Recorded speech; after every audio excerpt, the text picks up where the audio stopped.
sun's out. I'm not sure it's not quite warm enough, but we're getting there. And when the sun's out, there's only one place to think of. It's sunny Yorkshire. Joining us from Yorkshire is Mr. David Paynter. David, how you doing? Yeah, I'm good, mate. It's definitely a good day up here. The sun is shining, not a cloud in the sky, mate. It's fantastic. Why is it whenever I go to Yorkshire, it's pouring with rain, it's miserable, windy? It is, yeah. We've had a good couple of weeks, really. Although it has been cold last week, but yeah, it's just warming up nicely now. It's t-shirt and shorts weather, which is nice to see. Fantastic. So the cricket season is off and running. You must be a busy man with your Paynter shoes business. Is it all guns blazing? You could say that. Yeah, it's very busy at the moment, as you can imagine. Time of year, cricket, and predominantly cricket, but as most people know, it's the golfing world now as well. So, yeah, it's that pre-season in the UK. We're obviously global, so we've got things going on in different countries as well. But, yeah, just dealing with, obviously, our friend Mr. COVID. And then we had some fantastic container driver drive the Suez Canal to a halt, which didn't help us as well. So you couldn't write this stuff, honestly, Darren, and it's been quite stressful, to say the least, should I say. I can imagine. It's funny, isn't it, when you see everyone saw that Suez Canal thing on the news, and it's not until you actually realise how many people that impacted directly. With clearly you being one of them. Paynter is looking like it's turning into quite a story, but let's just get a bit of background first. So you yourself have got a relationship with cricket, and you played a bit in your earlier days. So take us through how you got involved in cricket. Yeah, should have played longer and should have played to a higher standard, may I add. But that's my own fault. But yeah, I guess cricket is in the family, 100%. You know, it stems back to my great-grandfather, who's Eddie Paynter, who's famous for the Bodyline series with Douglas Jardine and you know, playing against the likes of Don Bradman. And he was famous for the, I guess, discharging himself from a hospital bed during the famous Bodyline Ashes Test match. And he came out and scored 83 with a temperature, flung a couple of aspirin down, washed them down with some champagne. Yorkshire. Yeah. And the following game, actually, we didn't need many to win, I think, the actual Ashes, and he hit a 6 to win the Ashes, which is incredible, really. So, you know, there's not many people who can say that they've actually hit a 6 to win the Ashes. So, and in fact, the Douglas Jardine, the captain, said after the game that they wanted to get the ball back from the boy who caught the ball in the crowd. And they gathered the guys and signed a shirt for this guy in exchange for the ball. And then they actually presented the ball to my great-granddad with a placard on and his score and all the year and everything, which is amazing, really. But yeah, so it's in our DNA, I guess, is cricket. You know, my dad played, my granddad played a little bit. They didn't play professionally, but they played to a good league standard. And then obviously I was lucky enough to play professionally. Started at Yorkshire and the academy, as most lads do. And then I think I had a year at Worcester trialling, and I got picked up by Northants. Met some really good friends along the way. Played a few first team games. Travelled the world. Played in most countries, which I'm absolutely, I'm so grateful for. So I think cricket's opened so many doors for me. And then obviously, you know, years where we are now, years down the line, it's, you know, I've got a business, I guess, in and about sport and cricket. So, yeah, it's played a big part in my life, that's for sure. Would you say it's living the dream, doing something that you got a passion for? Yeah, it definitely is. And to be fair, it's not easy. You know, it certainly isn't easy, and there's a lot of stress. And as an entrepreneur, you're always wanting more. You're always wanting to push yourself. You're never really satisfied with, you know, whatever you've just done. You always want to keep going, and that's what, you know, drives us in life. But yeah, I do remind myself sometimes there could be worse ways to make a living, and then, you know, But sometimes when you're in, when you know, as a founder, you can't see the wood for the trees, so to speak. So into the brand, you don't take time to reflect on your achievements or the goals, or you know, that's one of my down points, and which I need to improve on, is really celebrate the victories. You know, no matter how little they are, really. You know, have a glass of wine with a wife, or just go out for a meal and say, look, it's been a good day. Because you have a lot of bad days in business, that's for sure. And there's a lot of disappointment and things go wrong, especially when you're worldwide, global. So, yeah, there could be worse things to do. And I absolutely love what I do. So, and you're good at it, mate. Tell us how it started. What I gather that it was the concept of putting cricket soles onto training shoes. Is that a sort of a fair reflection? Yeah, there's a little bit more to it than that, Darren. But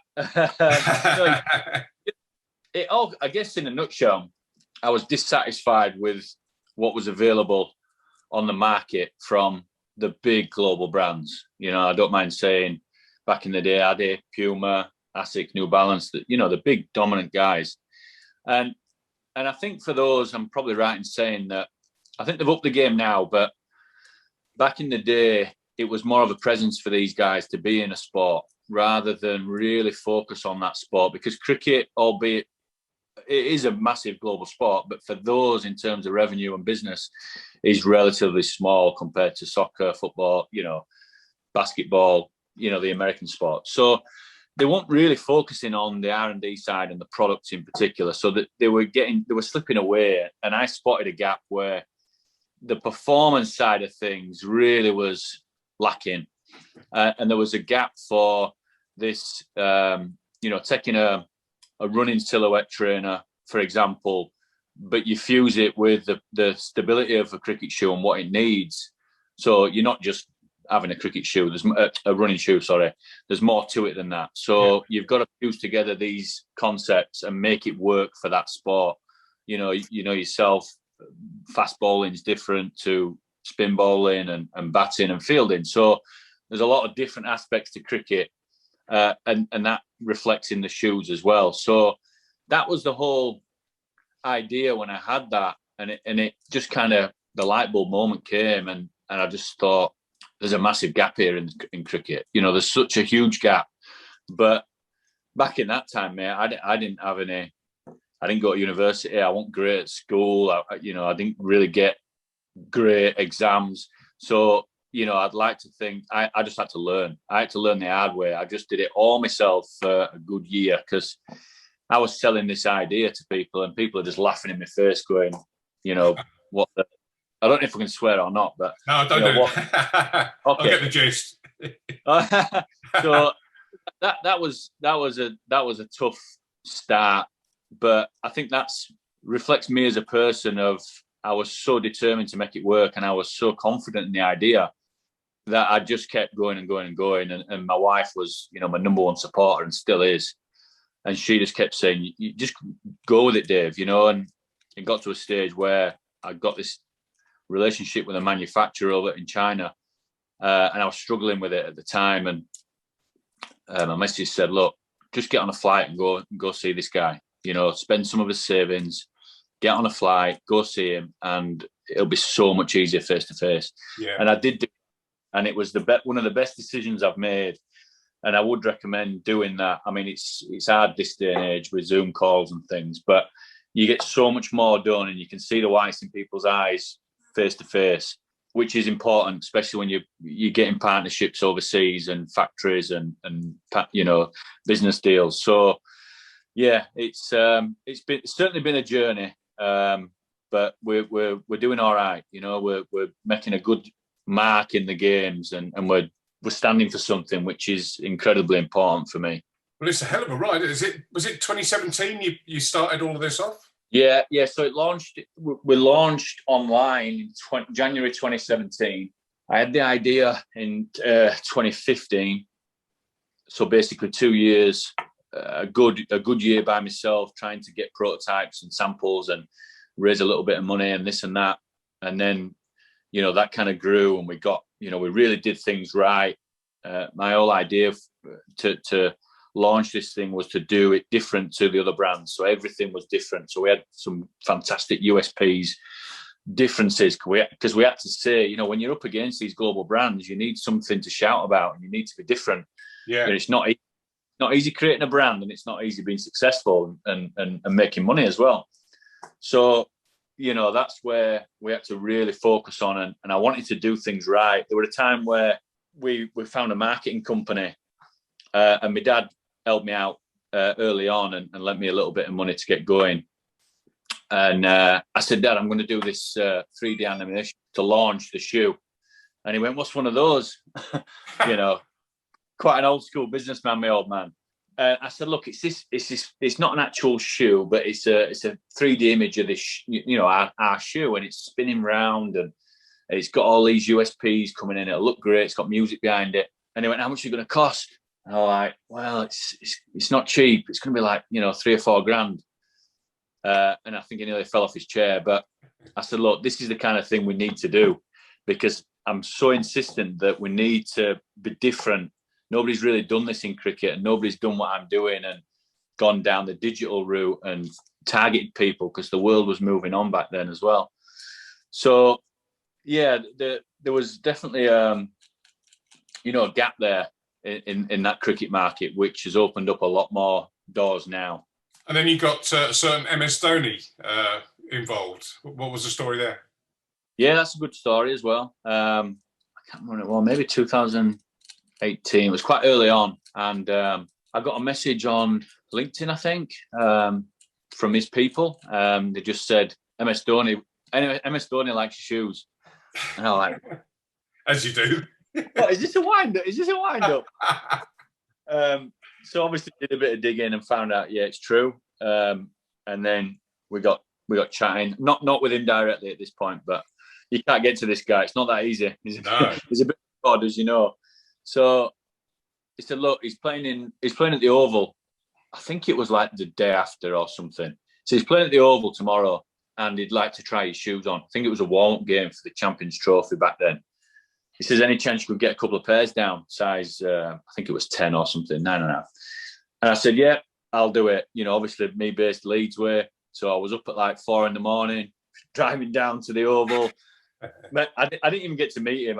They knew I was coming. I got to see this guy and passed him a couple of shoes, and then he took them to the manager, and then the manager took him to Dhoni.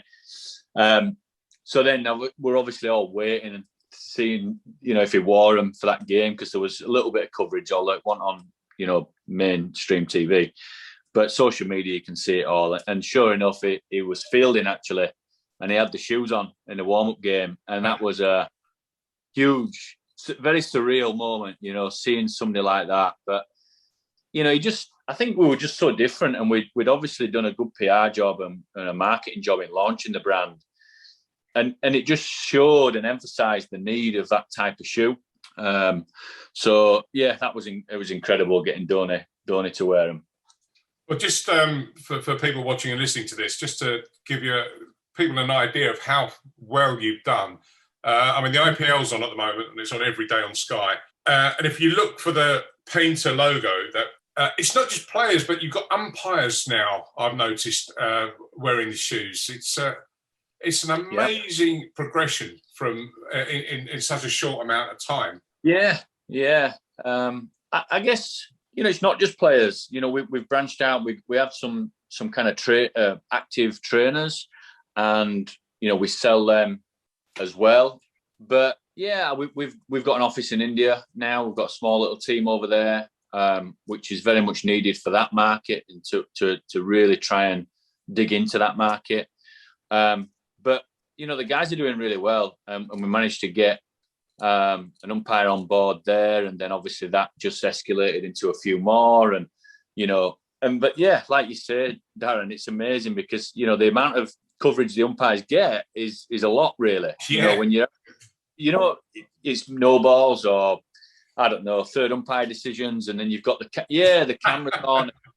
Millions of people see that, and I've had so many messages going, "Oh, the umpire's I can see your shoes on the umpire." No, you know, and it's cost us some shoes. You know, it's crazy, really. But yeah, and obviously, you know, we're trying to increase the playing range, and there's a few guys in there that are wearing them, but obviously that's a goal that we're trying to get better and better at. Yeah, you've got a few quite well-known brand ambassadors, haven't you? My mate Ravi Bapara being one of them. Who else have you got? God, yeah, you're probably asking the wrong person here. Well, there are loads, aren't there? There are loads. Rashid Khan, VJ, they're both at the Sunrisers. Ravi, obviously, we've got quite a lot of English county guys. Tammy Beaumont, Alex Hartley. There's a few women. We're really focused on the women's game as well. We're really passionate about equal opportunities and really pushing the women's game as well. We've something exciting cooking there, which is good for the women's game as well. So we have got a lot going on. But we've ambassadors wise. I mean, they're ongoing all the time. Ambassadors. There's obviously a lot of players out there, so it's us picking and choosing who suits our brand, who fits the criteria. And what's the biggest size shoe you do? Cricket is 13 UK, 14 US. Did I hear a little rumour that when cricket resumed last summer, someone turned up in this country and was desperately in need of a pair of cricket shoes, but he was a size 14, and the call was made, I understand. But Mr. Holder. Exactly. Yeah, that was. I was gutted actually, but never say never. You make relationships with these guys, and they're so nice guys. And it's just, I'm all for going that extra mile for the right person, and if it requires, then we'll do what we can to get some shoes on these guys. Now, you've got this amazing progression and success with cricket, but there's this new wonderful world that you're opening into, the world of golf. And I've just been having a look at your website, and there are Paynter golf shoes. And I quite like the very clever branding of putting your logo on the soles of the shoes, so that when someone's driving off the tee and they swivel their hips round and the heel lifts up, oh, there you go. Yeah. Paynter. Yeah. And it's strange, isn't it? It's so surreal. But yeah, I mean, the way the brand's gone, it's incredible partnership, the golf. It's so exciting. It's given me a new lease of life as well. And, the guys that I'm partnered with over in America, these guys, you don't get better than these guys in the golfing world. That's for sure. They've worked with Tiger Woods and Jordan Spieth, Greg Norman. My co-founder over there, he's the golf shoe guru, if that makes sense. So, it made perfect sense when we got in touch with each other, and he said, "Have you ever thought about taking Paynter into another sport?" And I had done. I'd always dreamt of being this performance footwear brand, and not just in cricket. Starting out in cricket because it's what I know and it's what I'm good at, and I've got the knowledge and experience. But hopefully attracting other people who have that same knowledge and experience in their sport, and we can apply the innovation that they know into a shoe to help athletes. And that's exactly what happened in the golfing deal. So, the products, the doors it's opened up, it's just incredible. I mean, the market is absolutely booming at the moment in terms of the golf, which is fantastic. And I'm sure it's not going to stop at golf. We've had a lot of people inquire from different sports. I've got an idea in my sport, and I do this, and I play for the so-and-so, and I'd love for Paynter to, develop a shoe for this. So you can see where this brand is going. But as a founder and a business guy, you can only do what you can do. So there's a plan of attack. You can't just be everything to everyone straight away. You're just going to crumble. So it's a stage thing. Golf the timing was right. The partner was right. We had everything set to go. So, and the launch has just been amazing. The shoes are incredible. The technology is incredible.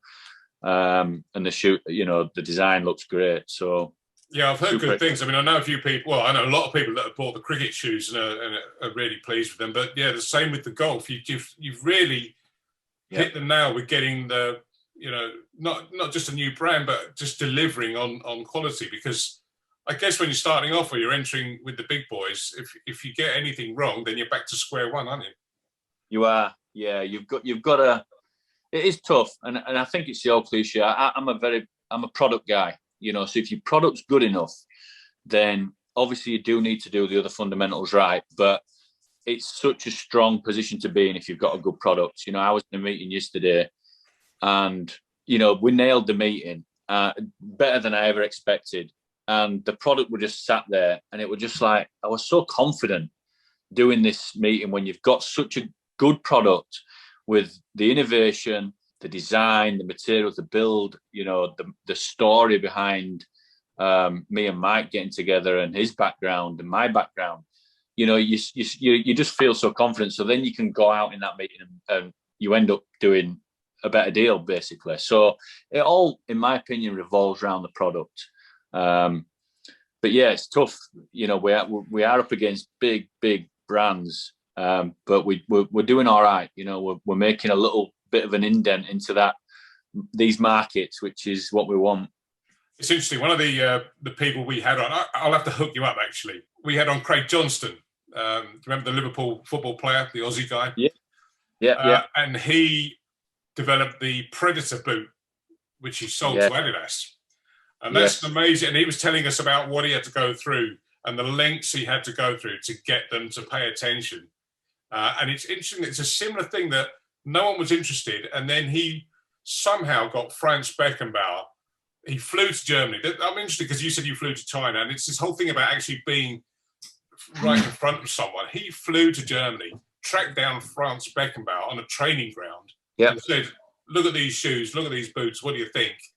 And it was only when he turned around and said, look, these are great, that he went back to Adidas. And Adidas, well, the rest is history. It's that never say die attitude. I don't know. Some people have it and some people don't. And that's, you know, I'm sure he could have gone, oh, I'm just giving up on this. You know, it's too much. Nobody's going for it. Adidas have said it's not working, or nobody likes it. And I could have done the same, God, thousands of times. But you don't, because you're fully confident and you trust your ability and you go where you go. And I think that's the difference with, you know, the entrepreneur guys, is that they don't give in. You know, they just keep going and going. And I've said it a few times now. I think my skin's about 6 inches thick. You know, nothing much phases me these days, Darren. You know, I think you can't let it. You know, like delays or I don't know, whatever it may be, COVID. You know, you just, especially if it's out of your control, you just like, there's no point in stressing that. Don't let it affect your personal life or your health. You know, it's like life's too short. Just deal with it. Do what you can do.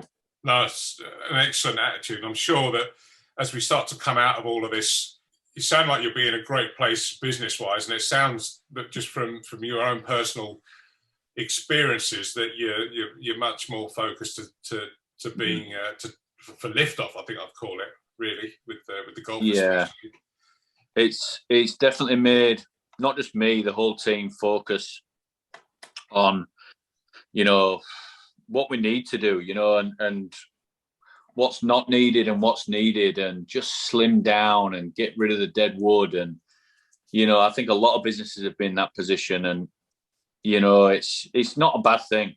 You know, it's not a bad thing at all. Sometimes you need these things. And I think if you can keep going with it, and don't get me wrong, it's been absolute hell. And, you know, there's a lot of times when I've wanted to quit and just think, what am I doing? But you don't. And I think if you just keep doing what you're doing, you know, things will come good. And I think that's what I can confidently say that's happened in this brand. Well, I've been following you as you know, for a long while now, and I just think it's an amazing story, and I couldn't wait to get you on the programme to just let other people know about it. So to take a look further, I'll put the link at the bottom of the screen here, but it's paynter.com, PAYNTR.com, and you can see all the cricket stuff and the golf stuff's there as well. And as you are sporting now, if you want a nice baseball cap or a cricket cap, whatever else. This one's the golfing one. Yeah, I like that. Yeah, they're really good. There's quite a lot of caps. There's gloves. There's some tour quality, ultra thin cabretta gloves for golf, and then obviously the shoes as well. So and then a full range of the cricket. But we're expanding. Yeah, we've got some really exciting stuff going on, even into the more of active side of things.